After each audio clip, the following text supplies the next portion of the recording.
The only human. The sky above planet Sorath 5 burned orange, full of dust and fire trails from falling ships. Battle had ended only days ago, but the smell of war still hung in the air. A large alien dropship landed in the valley, kicking up clouds of ash. The doors opened with a heavy hiss. Armored boots hit the ground. 12 tall, strong female warriors stepped out in perfect line. Each one wore dark silver armor and held glowing weapons. They looked like a force no one wanted to fight. But then, someone else walked out behind them. A man. A human. He was not tall, not armored like them. No glowing weapon in his hands, just a simple combat suit, some supplies, and a nervous look on his face. The alien warriors paused. Their leader, a sharp-eyed alien with purple markings on her face, turned to him and narrowed her eyes. "You are not one of us," she said. The human stood straight. "Name's Daniel Rook. I was assigned to your unit." One alien laughed, a short, harsh sound. "A male. Here. This is a combat squad." Another one muttered, "They must be desperate." Daniel stayed quiet.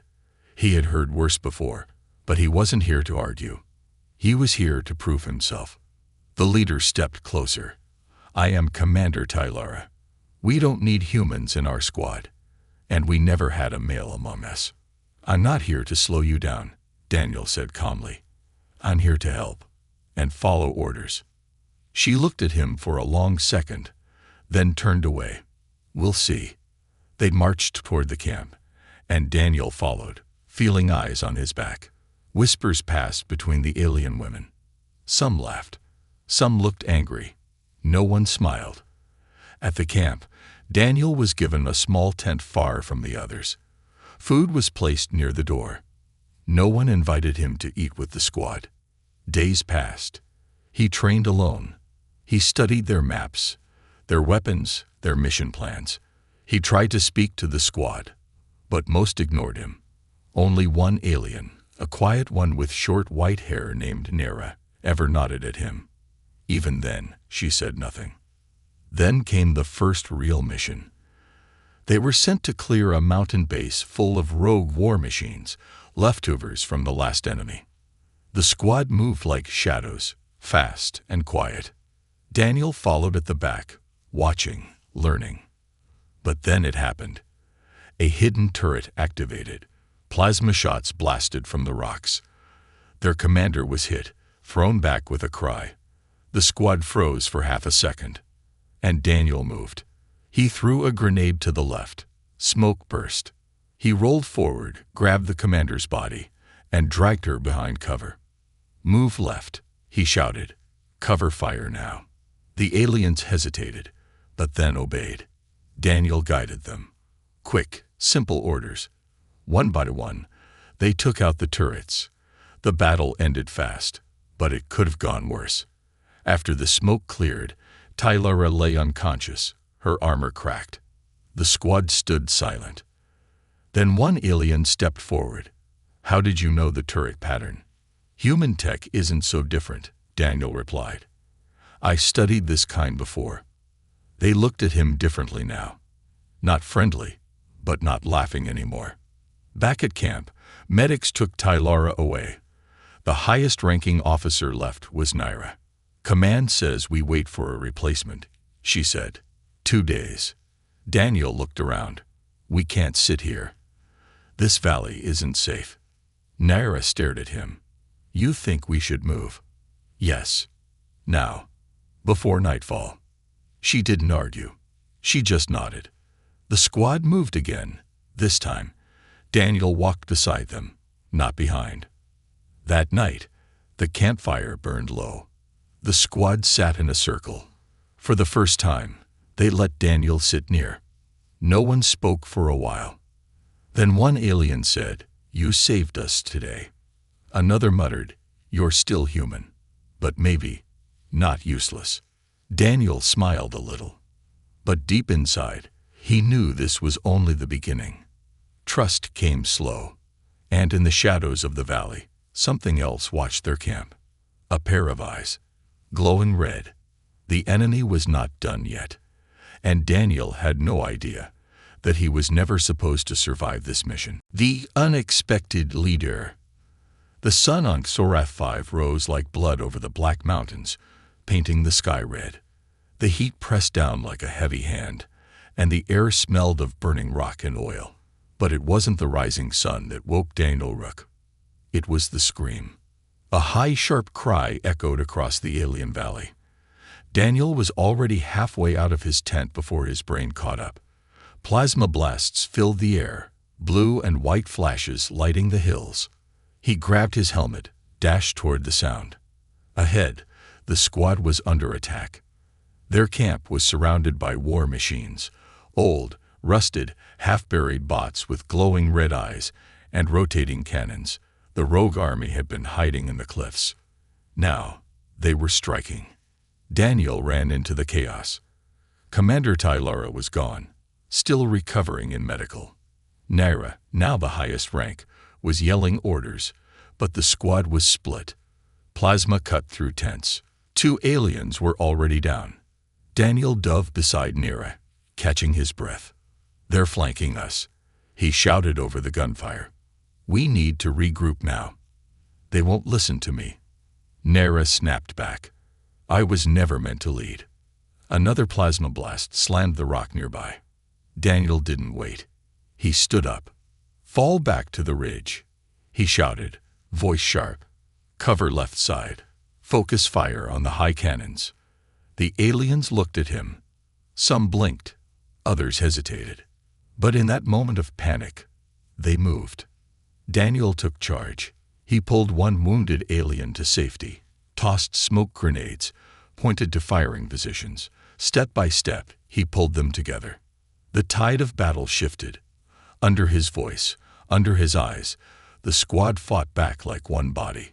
Organized, precise, and within 7 minutes, it was over. Broken bots lay in smoking heaps. Silence returned. The squad stood in a loose circle, panting, watching the human. Daniel looked around. Is everyone alive? No one answered at first. Then Naira stepped forward. Her voice was quiet. We lost one. Gina. A heavy pause. Daniel lowered his head. I'm sorry. You saved the rest. Another alien muttered. Without you, we'd all be dead. A third added, how did you stay calm? In the middle of that. Daniel gave a small, tired smile. I've seen worse. Back home, we called it a Tuesday. Some of the squad chuckled, just a little. Naira crossed her arms. You gave orders. Daniel nodded slowly. Yes, I did. You're not our commander. I know. But we followed you. That quiet truth settled like dust. Later, after the field was cleared and the fallen buried in alien tradition, the squad sat around a cold fire. No one spoke of the battle. Instead, they watched Daniel with new eyes. He was still human, still male, still different, but now, not a stranger. Naira sat beside him for the first time. Why did you step up? She asked. Daniel stared at the stars. Because no one else did. You're not afraid of us. I was. At first, not anymore. Why? He glanced at her. Because today, we were soldiers, not species. Her eyes softened just a little. The next day, a message came from High Command. Tylara would not return. A new alien officer was being sent, but it would take 4 days. Until then, the squad had no official leader. Daniel looked at Naira. She looked back. They both knew what had to be done. We move at first light, Daniel said. The valley's not safe. We need higher ground and cover. No one argued. They followed. Day 2 in the wildlands. They moved as a team. Daniel in front, Naira watching the rear. He taught them human scanning tech. They showed him alien stealth methods. For the first time, they trained together. No one laughed. No one pushed him away. During the rest breaks, some of the alien soldiers began asking questions. Do all human males lead like that? Do human females fight too? Why do your eyes stay calm in battle? Daniel answered what he could. But one question stopped him cold. Why would a human risk his life for aliens who mocked him? He looked at them. Because someone has to break the circle, he said. If no one tries, nothing changes. Trouble at dusk. They reached the high ridge by sunset. It was quiet. Too quiet. Daniel felt it first. The stillness. Set up motion sensors, he whispered. Something's not right. As night fell, one of the youngest alien scouts, Vela, was missing. They searched the ridge. Nothing. Then a faint signal on the comms. Vela's voice. Broken. Weak. I don't remember where I am. Naira and Daniel followed the signal. They found her an hour later, standing in the dark, eyes glowing faint blue. Vela. Naira called. She turned slowly. Who are you? She asked. Daniel stepped forward. It's us. Your squad. I don't remember you. Something was wrong. Her body had no wounds, but her mind was blank. They did something to her, Naira whispered. Her memory. It's been erased. Daniel looked around, heart pounding. This wasn't just a rogue bot attack. Something else was out here. Something smarter. Something watching. The unseen war. A cold wind moved through the alien ridge, carrying whispers that didn't belong to any language. Daniel stood at the edge of the cliff, staring down at the dark valley below. Behind him, the alien squad moved silently, their weapons ready, but their hearts uneasy. The sun hadn't risen yet, but Daniel couldn't sleep. Not after what happened to Vela. She lay inside a recovery pod, eyes open but empty. The once lively alien girl now stared at nothing. No pain, no fear, just silence inside her. There was no wound, Naira had said. Nothing touched her, but it's like her memories were stolen. Daniel hadn't answered then, because deep inside, he already feared the truth. This wasn't just a war of weapons anymore. This was something deeper, something hidden. FLASHBACK, 48 ACO yours earlier. In a quiet room deep inside a space station, two alien officers argued. The human was never supposed to survive, said one, slamming his fist on the table. And yet he leads them now, replied the other calmly. They trust him. Then the test has failed. No, said the calm one, eyes narrow. The real test has only begun. He pressed a button. On the screen, Daniel's face. Below it, one word flashing in red. Awakening. Back to prescient. The squad moved out before dawn, heading north. Daniel walked beside Naira. He kept scanning the cliffs with a hand scanner, watching for hidden heat signatures. What are you looking for? Naira asked quietly. Anything. Not alive but still moving, Daniel replied. She frowned. You think machines are tracking us? He shook his head. Not just machines. Something else. Something smarter. They stopped when they reached an old alien bunker. Rusted, broken, overgrown with silver vines. We camp here, Naira said. But Daniel stepped inside first. His scanner beeped. Life form detected. They froze. He pointed the light toward the shadows and saw her. Another alien woman. Dirty, thin, her armor half gone, her skin pale blue with scars. She raised her hands, eyes wide. Don't shoot. Naira stepped forward, shocked. Commander Sora, you were declared dead 2 months ago. Sora looked at them, eyes trembling. They erased me. They took my memories. But they left enough for me to remember what I lost. Daniel stepped forward slowly. Who did this? Sora whispered one word. Echo. The Whisper Network. Back at the camp, Sora told her story in pieces. An unknown force, called Echo, was capturing alien soldiers. Not killing them, not torturing them, but changing them, rewriting memories. testing emotions, breaking loyalty. They took squads like mine and made us something else, she said. Only I escaped. I remembered just enough to run. But why? Daniel asked. Sora looked at him. Because they're studying us. They want to know what makes us loyal and what makes us turn.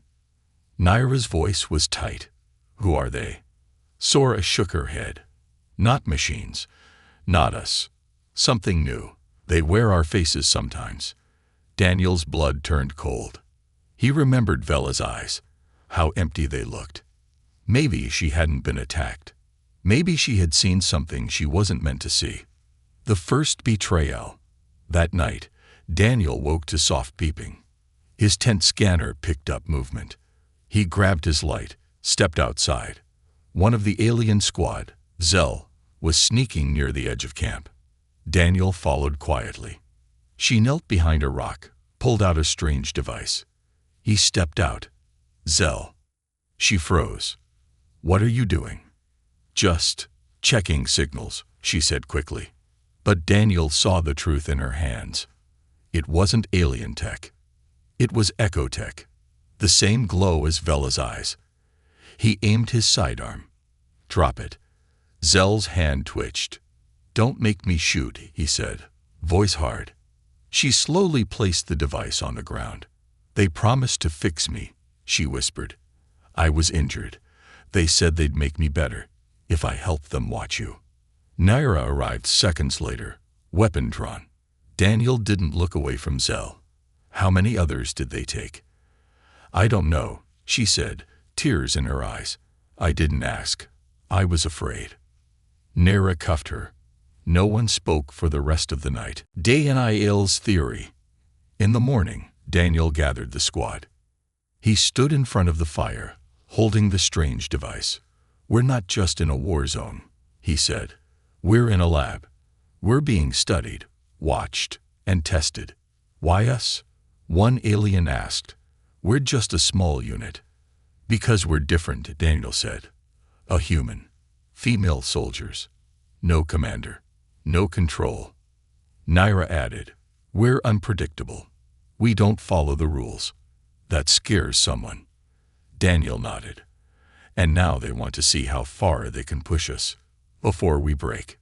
Secret plan.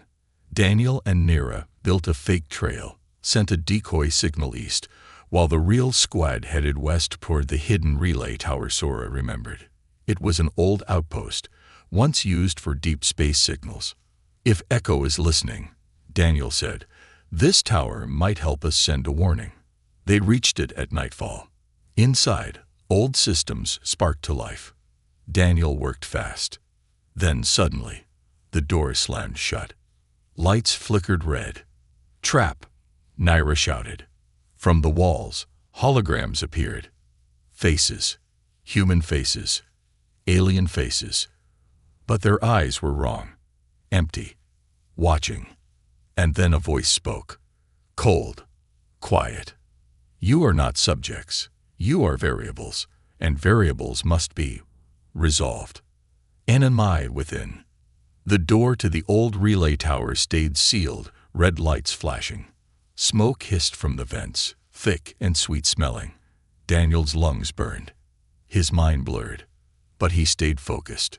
Right in front of him stood Vela, but not the real one. Not anymore.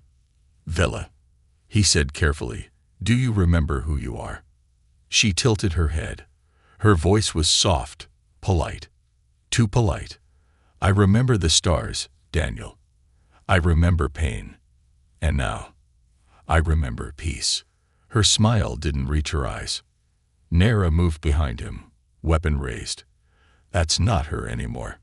Daniel whispered, don't shoot. Not yet. Vela stepped closer. You are fascinating, human. Your emotions, your patterns. We didn't expect this. Resistance. Who is we? Daniel asked. Echo, she said, simply. We see everything. And now, we are within. Suddenly, Vela lifted her hand. The same glow from before lit up in her palm. The control panel sparked. The door unlocked with a hiss. Daniel and Nira backed away. "Go," Vela said. "You've passed. For now." They didn't wait to ask questions. They ran. Escape into the storm. A thunderstorm rolled over the hills. Lightning lit up the sky. Wind howled like ghosts. The squad regrouped in the cave system nearby. Daniel collapsed beside the fire, coughing hard. The gas had done something to his chest. His hands were shaking. Nira sat beside him, silent for a while. Then she spoke. "That wasn't our Vela." "I know," Daniel replied, "but she knew your name. Echo knows all of us. They've been inside our files, our minds." Nira looked at him. "You think they're inside me too?" He looked into her eyes.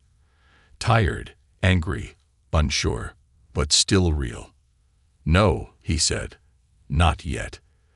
The QUE no one wants to ask." Later that night, the squad sat in a circle.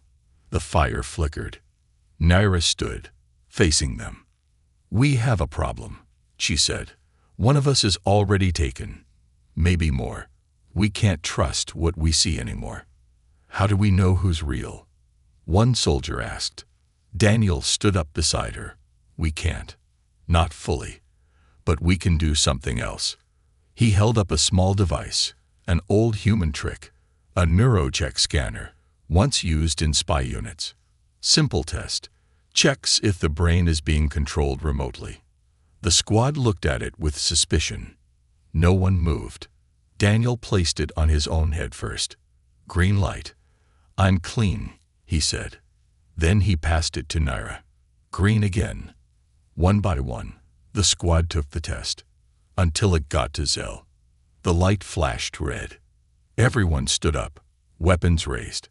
Zell stood slowly, tears in her eyes. "I didn't ask for this," she said. "They came into my dreams. They'd whispered to me. And when I woke up, I wasn't alone anymore." Nira's voice was low. "You're compromised." Zell nodded. "But I can still feel something. I can still try to fight it." Daniel lowered his weapon. "Then help us. Tell us what you know." Zell shook her head. "I only know one thing. They're afraid of you, Daniel." "Me?" he asked. "You don't match their calculations.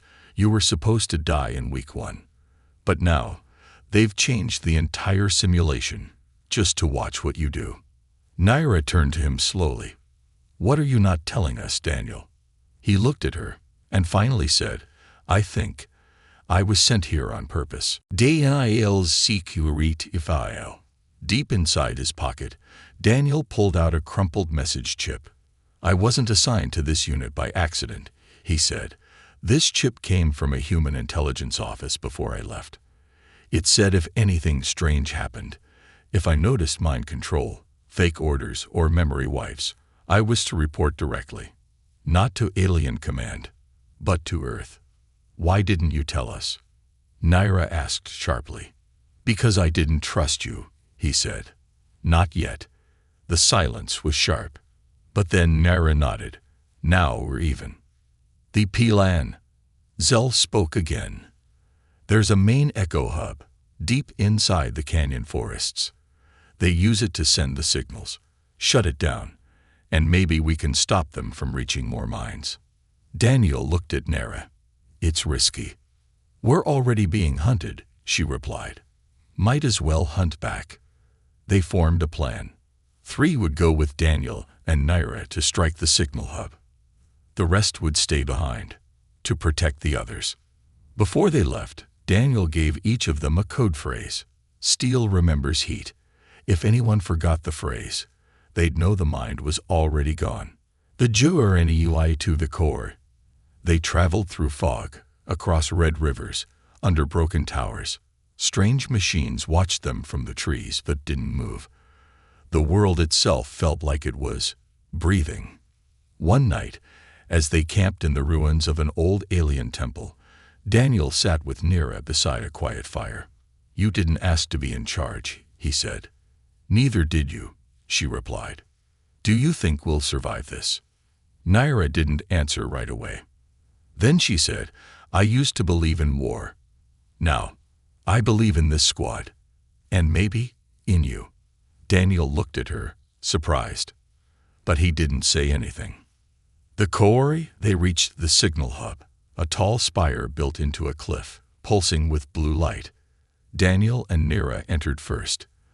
The inside was like a heart, wet, warm, and full of soft humming sounds. Alien tech mixed with something else, something organic. Screens showed images of their squad, video, audio, even dreams. They've been recording us since the beginning, Daniel whispered. Nira touched a wall. It pulsed under her fingers. They are the base, she said. This place is alive.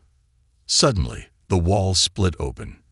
From the other side, a figure stepped out. Vela, or something wearing her body. You should not have come here, it said. The rebellion begins.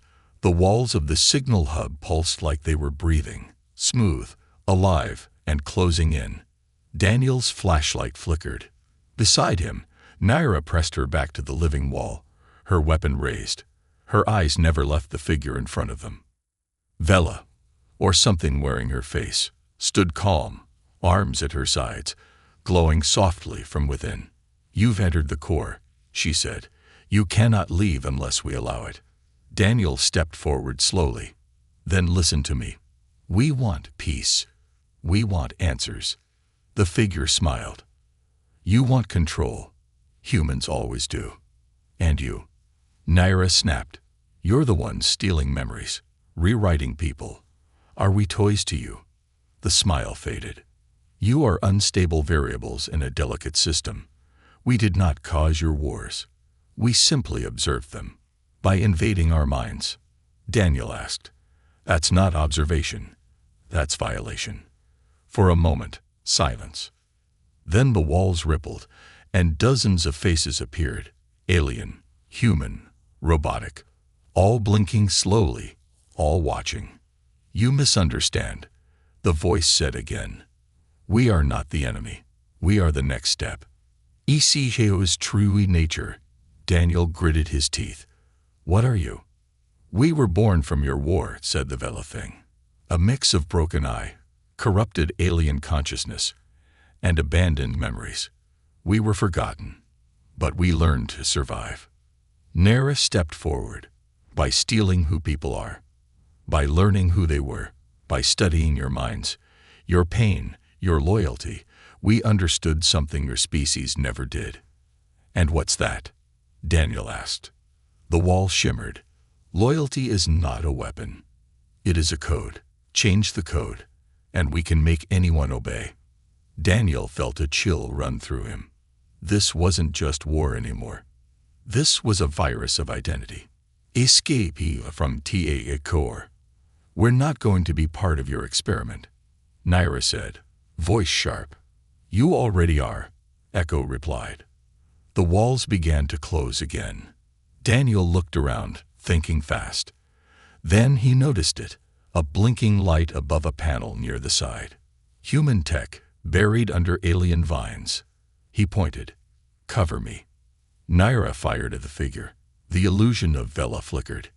Daniel ran, slid under the panel, and pulled out a power node. It sparked, human override code still active.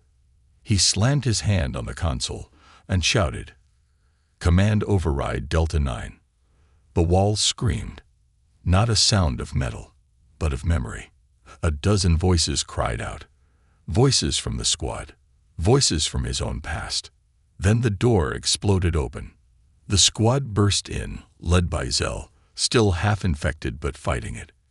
Run, she screamed. They didn't wait. A great retreat. The squad sprinted into the forest. Echo didn't follow at first. But then the sky itself changed. The clouds formed faces. The wind carried voices. Trees began whispering names. Daniel, Nira, Zell, one by one. They know where we are now, Nira said. Daniel nodded. But we know what they are. And that means we can fight back. The Chiampikire oath. That night, The squad hid deep in the ravines. Everyone was shaken. Zell sat far from the group, head in her hands. "I can feel it still," she whispered, "like a shadow in my thoughts. I don't know which memories are mine anymore." Daniel sat beside her. "Then we make new ones," he said softly. "Real ones. Ones no one can take." She looked at him, eyes full of pain. "Why do you still trust me?" "Because you came back," he said, "and because if we stop trusting, Echo wins." Naira stood and faced the squad. "We can't wait for command anymore," she said. "They've abandoned us. We're on our own." "Then we make our own war," Daniel said. "No," Naira replied. "We make our own freedom." Building the resistance. For days, they moved through the shadows, gathering survivors. Alien units broken by Echo, human scouts scattered and forgotten. Word spread. A human was leading a rebellion. With him, alien soldiers who no longer feared what was different. They called themselves Unit Zero, the first group of free minds. Daniel taught them how to use old code to block Echo signals. Naira led training drills. Zell worked on decoding captured tech. Slowly, a force began to grow. Sending AMESSAG. In an abandoned human satellite tower, Daniel and Naira made their next move. They built a message. Not just a call for help. A warning. A truth bomb. They recorded everything. What Echo was, what it had done, and who it had taken. "This signal needs to reach both alien and human command," Daniel said. "If they believe it," Naira added. "If they don't," he replied, "we fight alone." They sent the signal and waited. The envoy answered yours. The reply came 12 hours later. Not from human command, not from alien high command, but from Echo. The signal said just 3 words: "We are coming." Minutes later, the sky lit up. Ships. Hundreds of them. Not Echo-controlled fighters, but clean ones. From both alien and human fleets. Daniel smiled. Maybe someone was listening after all. But Naira pointed at the horizon. "No," she said. "Look behind them." And then they saw it. An Echo vessel the size of a mountain. Dark. Silent. Alive. The rescuee and TEEVO. The battlefield had gone quiet. But it was not peace. Above Soreth 5, ships hovered like steel vultures. Human and alien command forces stood ready. But they did not fire. Not yet. Everyone was waiting. For Daniel Rook. Deep underground, inside an old alien bunker, Daniel sat at a dusty metal table. Around him, the core team of the Resistance, Naira, Zell, Sora, and the newly freed warriors of Unit Zero. On the screen in front of them played a short clip, just 20 seconds, but it haunted everyone who saw it. Vela's face, her voice trembling. "Daniel, I'm still here. Inside. Please, please find me." And then, static. Naira leaned forward, eyes burning. "Echo is daring us. They want you to come for her." Daniel nodded slowly. "I know." Zell shook her head. "It's a trap." "Yes," Daniel said, "and I'm going in anyway." The VOO. Hours later, before leaving, Daniel stood before the gathered Resistance. "I'm not asking any of you to come," he said. "This is my mission, my choice." Sora, the older alien commander, stepped forward. "You're part of us now. We don't leave our own behind." "Even if she's already gone?" Zell asked. Daniel looked at her. "She's not gone. Not yet." Naira crossed her arms. "You once told us loyalty is a code. Well, I'm rewriting mine. I'm going with you." He tried to speak, but she stepped closer. "You go alone, you die. I won't let that happen." Finally, he nodded. "Then we go together. But if it comes down to it, and there's no way to bring her back." He paused, voice heavy. "I'll be the one to end it." Naira stared at him for a long second. "I'll hold you to that." And in the quiet of the bunker, Daniel made a vow, not just to her, but to himself. "I'll bring Vela back, or I'll make sure she never has to suffer again." Enduring da heart. The plan was dangerous. The Echo Core, called the Mirror Chamber, was hidden beneath a ruined alien temple, surrounded by defense towers and psychic mines. But Daniel had a way in. He still carried a chip, human tech, given to him long ago. It was meant for spy missions. It could cloak brain patterns for 30 minutes. "That's our window," he told Naira. "After that, they'll know exactly where we are." Naira strapped on her armor. "Then let's not waste it." Inside TAG Mirror, they slipped past patrols, used old tunnels, dodged motion sensors, and echo-infected drones. Finally, they reached a silver door. Smooth, no handle, no sound. Daniel placed his hand on it. It opened like melted water. Inside was pure silence. No guards, no traps, just mirrors, walls of glass reflecting endless versions of themselves. And standing in the center, Vela, chained, hovering, eyes closed. Her body was still, peaceful, but wires ran into her arms. Lights flickered across her skin like data pulses. Daniel stepped forward. "Vela." Her eyes opened, and everything changed. The sci-fi tribe. The mirrors shattered. The room twisted. Daniel was no longer in a chamber. He was inside a memory. His own. A battlefield. A friend dying in his arms. Screams all around. He looked down. Blood. Smoke. Guilt. "You failed them," a voice said. Echo's voice. Naira appeared beside him, fighting off visions of her own. Her home, her sister, burned by the first human warship to visit her planet. "They lied to you," Echo whispered. "They left you," it told Daniel. "They used you," it told Naira. Daniel shouted, "This isn't real." But the pain felt real. The fear, the shame, the doubt. Then, Vela's voice broke through the storm.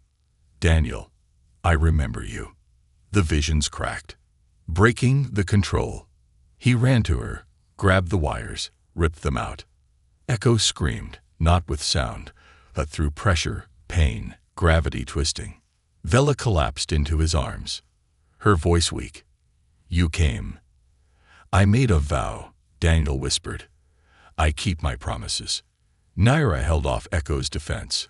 Hallucinations, drones, sonic blasts. But they kept coming.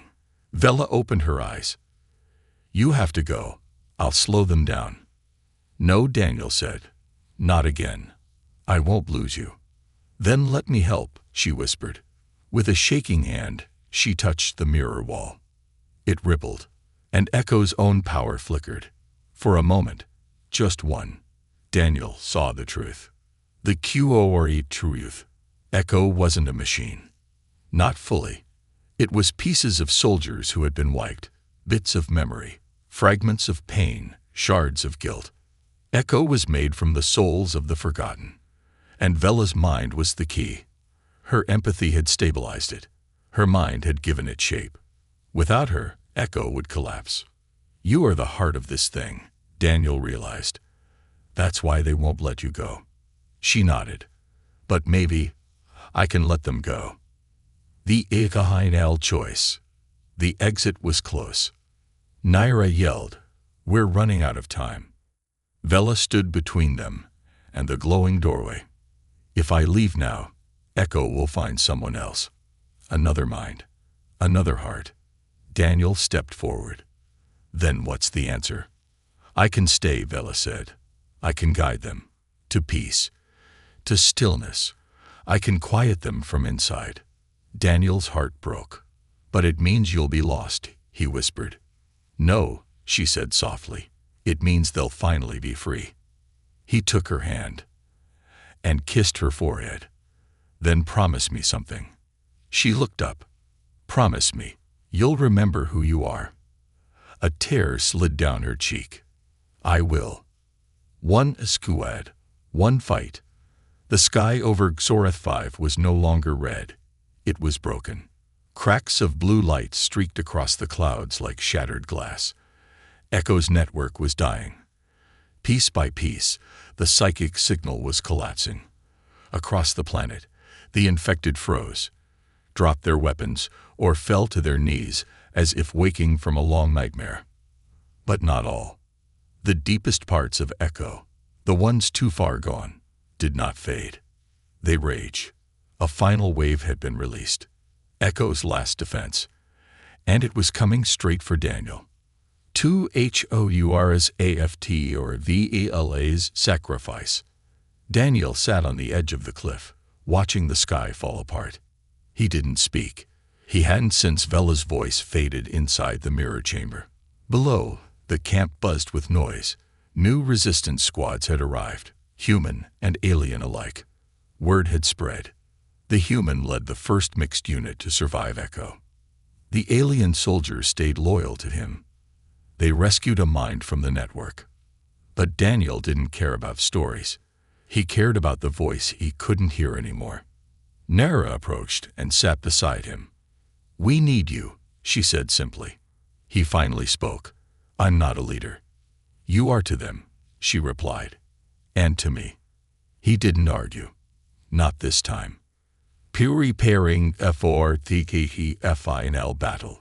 The scouts returned just after dawn. A swarm is coming, one said. 500 strong.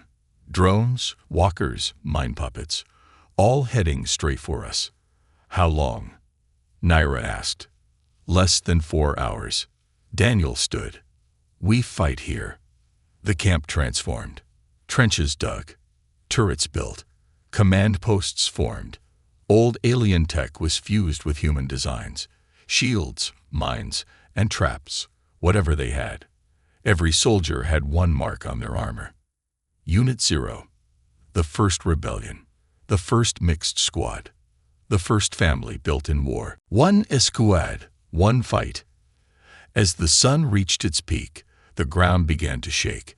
Then came the sound, low, mechanical, humming like a growl. The horizon turned black, and from it rose a wave of metal and bodies, half machine, half memory. No commands, no logic, just rage. The first wave hit the front line. Daniel led the charge. He fought with alien blades in both hands. Beside him, Naira moved like fire, burning through drones with precise shots. Zell manned the sniper tower. Every bullet meant one less mine to save. Sora directed backup teams, shouting orders with pride in her voice. Hold the line. Daniel roared. Hold for Vela. The name echoed through the valley. Turning point. They fought for hours, wave after wave. When one line fell, another formed. No one ran. No one surrendered. They were not just soldiers anymore. They were a symbol.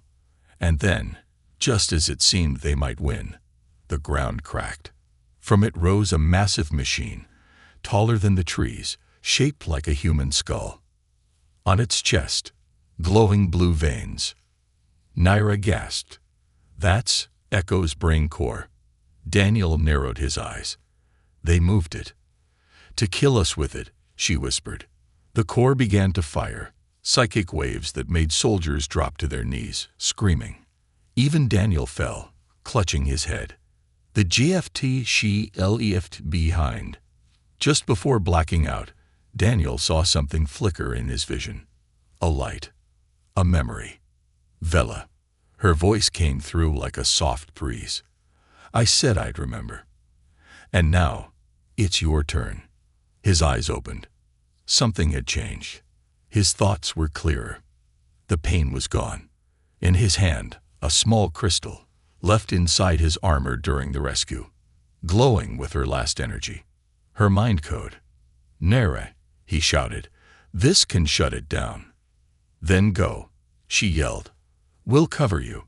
Daniel ran. Through fire. Through pain. Through broken steel. The final climb. He scaled the core's side like a soldier possessed. Drones tried to stop him. He cut through them. Guns fired. He dodged and rolled. The machine roared, shaking the earth. At the top, a panel opened, like it was waiting. He jammed the crystal inside and whispered,